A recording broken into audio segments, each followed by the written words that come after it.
3 महीने का extra effort, 34 marks का jump and actual UPSC selection. और फर्स्ट अटेम्प्ट में मेंस कितने मार्क्स से छूटा? सिर्फ 18 मार्क्स से।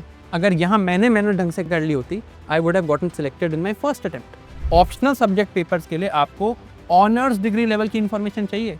सिर्फ ऊपर से रैंडमली किसी भी कोचिंग के नोट्स पढ़ के मेरा काम नहीं चलेगा। किसी भी ऑप्शनल को प्रिपेयर करने के लिए डेप्थ बेस्ड 6 मंथ्स की प्रिपरेशन चाहिए। अगर आपने 6 महीने नहीं लगाए हैं, अगर आपने डेप्थ से प्रिपेयर नहीं किया है, तो ऑप्शनल प्रिपेयर करना बहुत मुश्किल है। मैंने सबसे पहले एंथ्रोपोलॉजी के पेपर उठाए और खुद पीवाईक्यू की क्लासिफिकेशन करी, दिस इज दैट शीट। फिर मैंने रियलाइज किया कि यार एक्चुअली बुक्स पढ़नी पड़ती हैं, एफर्ट करना पड़ता है और अच्छी कोचिंग में जाना पड़ता है। But the fact of the matter is कि 500 में से if 300 plus marks are coming from PYQs, they have to be the first priority.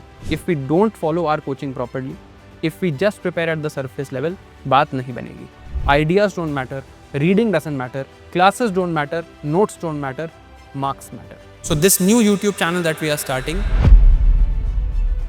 from 236 marks in UPSC CSE 2021 means to 270 marks in 2022.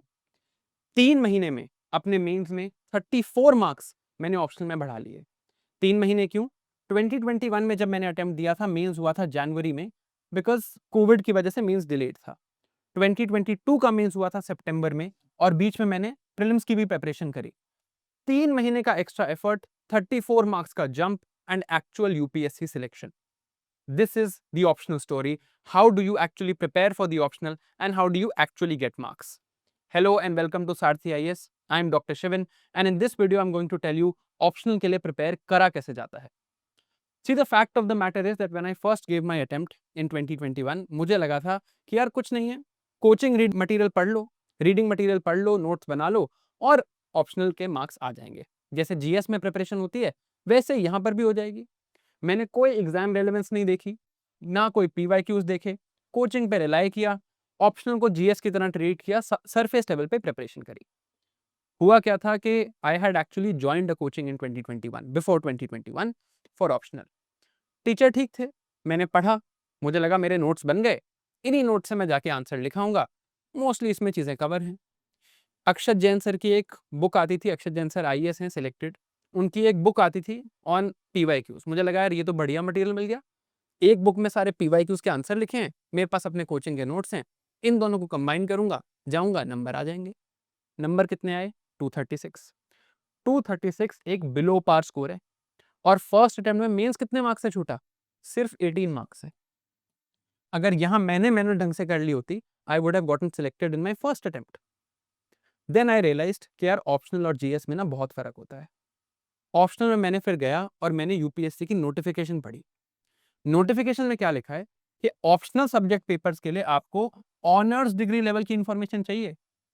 सिर्फ ऊपर से रैंडमली किसी भी coaching के notes पढ़ के मेरा काम नहीं चलेगा। तो मुझे रियलाइज हुआ, firstly I need a good teacher.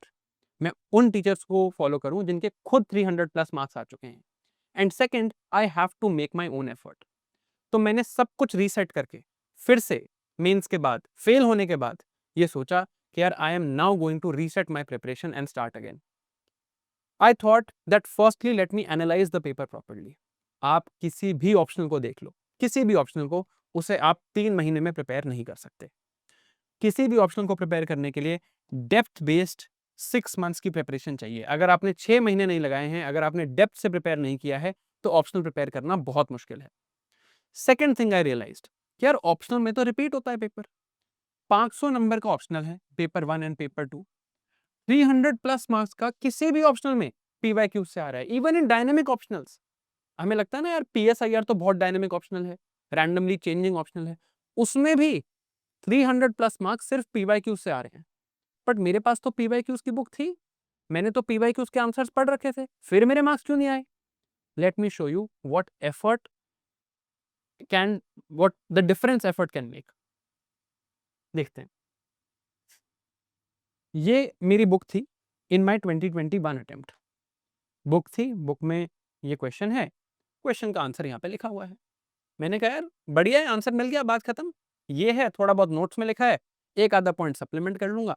इतना सा पढ़ा, यही क्वेश्चन आया और मार्क्स नहीं आए। क्वेश्चन भी पता है कि यार पीवाईक्यू रिपीट होना है, ऐसे ही रिपीट होना है, कोई वेरिएशन भी नहीं होनी, जेनेटिक इम्प्रिंटिंग पे शॉर्ट नोट ही आता है, बट मुझे लगा इससे काम चल जाएगा। देन मैंने रियलाइज किया कि यार ये तो सब कर सकते हैं, how will I be different, how will I be able to create an edge. फिर मैंने एक्चुअल मेहनत स्टार्ट करी। मैंने सबसे पहले एंथ्रोपोलॉजी के पेपर उठाए और खुद पीवाईक्यू की क्लासिफिकेशन करी। This is that sheet.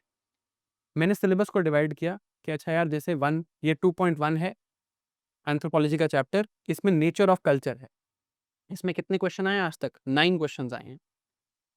1 2 3 4 5। मैंने ये सारे क्वेश्चंस खुद से टाइप करके अपनी गूगल शीट में लिखे। फिर मुझे एक्चुअल रिपीट पैटर्न्स दिखने लगे। ये देखो, कल्चरल रिलेटिविज्म पूछा गया इन 2016, कल्चरल रिलेटिविज्म पूछा गया in 2019, cultural relativism and human rights in 2020। तो यार रिपीट तो बहुत होता है ऑप्शनल का पेपर, फिर मेरे मार्क्स क्यों नहीं आ रहे? फिर मैंने रियलाइज किया कि यार एक्चुअली बुक्स पढ़नी पड़ती हैं, एफर्ट करना पड़ता है और अच्छी कोचिंग में जाना पड़ता है। मैंने फिर ऐसे टीचर सिलेक्ट किए जिनके खुद के मार्क्स आए हुए थे, जिनके पास एक्सपीरियंस था। देखो, अनपॉपुलर ओपिनियन है, बट कोचिंग तो चाहिए ऑप्शनल में, क्योंकि ऑनर्स लेवल की अंडरस्टैंडिंग चाहिए। But then when I followed good teachers, I got good mentors, I understood and I read my self. इसमें सबसे इंपॉर्टेंट रेड माई सेल्फ है। खुद मैंने पढ़ा, खुद मैंने एफर्ट किया। I read the standard books and I realised कि एफर्ट की जरूरत है। Now I will show you the difference in my notes. ये मेरे 2021 के नोट्स हैं। इतना ही पढ़ के गया था मैं 2021 में। सेम क्वेश्चन के लिए मैं 2022 में क्या पढ़ के गया? मैंने बुक से, स्टैंडर्ड बुक से रिसर्च करके समझा कि यार एपिजेनेटिक्स तो बहुत बड़ी चीज़ है, उसके मैकेनिज्म्स लिखे, इस पार्ट को पढ़ा, हाईलाइट किया, और चीज़ें ऐड करी, कैरेक्टरिस्टिक्स ऐड करे, डायग्राम्स ऐड करे, 2-3 एप्लीकेशंस ऐड करे, और खुद सोचा कि यार अगर अब मैं आंसर लिखूंगा, my entire preparation is going to be model answer based. मैं रैंडमली फैक्ट्स नहीं कलेक्ट करूंगा, मैं रैंडमली आइडियाज नहीं कलेक्ट करूंगा, मैं क्वेश्चन आंसर बेस्ड प्रिपरेशन करूंगा कि ये क्वेश्चन आया तो ये सारी चीजें मुझे लिखनी है। And the difference was clear. ये जो डिफरेंस है मेरे मार्क्स में, फ्रॉम 236 टू 270, ये सिर्फ एक पेपर का डिफरेंस है, क्योंकि ये सारा काम मैं सिर्फ पेपर 1 के लिए कर पाया था, टाइम कम था। इसलिए इन paper 1 in anthropology I got 152 marks, one of the highest scores of that year, only because this effort was made. So the fact of the matter is कि रीडिंग से मार्क्स नहीं बढ़ते, आंसर राइटिंग से बनते हैं, even better answer building से बनते हैं। We need to build our answers and actually prepare in a PYQ model based format. पहले अपने ऑप्शनल के सारे पीवाईक्यूज खुद देखो, यूपीएससी की वेबसाइट पे जाओ, 2013 से लेके 2025 तक सारे पीवाईक्यूज डाउनलोड करो, खुद करो, एंड खुद उनको क्लासिफाई करो। कोई कोचिंग कंपाइलेशन पे रिलाई मत करो, actually download the PYQs yourself and classify them yourself. क्यों बोल रहा हूं मैं ये? बहुत कंपाइलेशंस आती हैं मार्केट में, आप क्यों करोगे ये extra effort? Once you do this, you will actually see all the questions yourself. सारे क्वेश्चंस आपकी आंखों के सामने से निकलेंगे। जब आप उनको मैनुअली टाइप करोगे, आप सारे क्वेश्चंस अपने दिमाग में भी इम्प्रिंट कर रहे हो। Once you imprint these questions in your brain, you now have an idea कि यार ठीक है, मुझे सारा आइडिया है कि इस टाइप के क्वेश्चंस रिपीट होते हैं। आपको पैटर्न्स खुद ही दिखने लगेंगे। उसके बाद कोई भी ऑप्शनल हो, हमेशा आंसर राइटिंग के पर्सपेक्टिव से प्रिपेयर करो। Always try to prepare from this perspective कि यार ये क्वेश्चन आएगा तो मैं ये लिखूं। आएंगे कुछ रैंडम क्वेश्चंस, मैं ये नहीं कह रहा कि बाकी रीडिंग मत करो, पीवाईक्यू के अलावा सब कुछ छोड़ दो, ऐसा नहीं है। But the fact of the matter is कि 500 में से if 300 plus marks are coming from PYQs, they have to be the first priority, right? Then optional can actually change your UPSC story.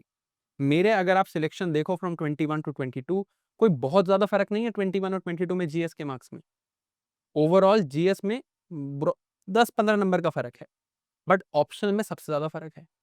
And it is only because of this difference that I got selected, and this difference was made and the effort was there. ऐसा नहीं है कि आप effort करोगे तो आपको reward नहीं किया जाएगा। Good effort is always rewarded by UPSC some time और the other.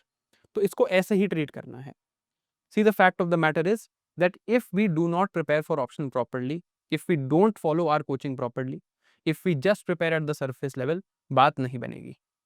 So this new YouTube channel that we are starting, which is Sarathi IAS optional, जिस पे आप ये वीडियो देख रहे हो, this channel is meant to tell you these things. Sarathi IAS के जितने भी ऑप्शनल टीचर्स हैं, They will come on this channel and actually tell you the strategies for their relative optionals, and they will tell you कि कैसे आप अपने marks को boost कर सकते हो. Because ultimately only marks matter. Ideas don't matter, reading doesn't matter, classes don't matter, notes don't matter, marks matter. And this is the approach we need to follow. Effort करो, effort का result जरूर मिलेगा. Optional में effort सबसे ज़्यादा result bear करता है, because this is the place where you can get the maximum marks. Thank you for watching. See you next time.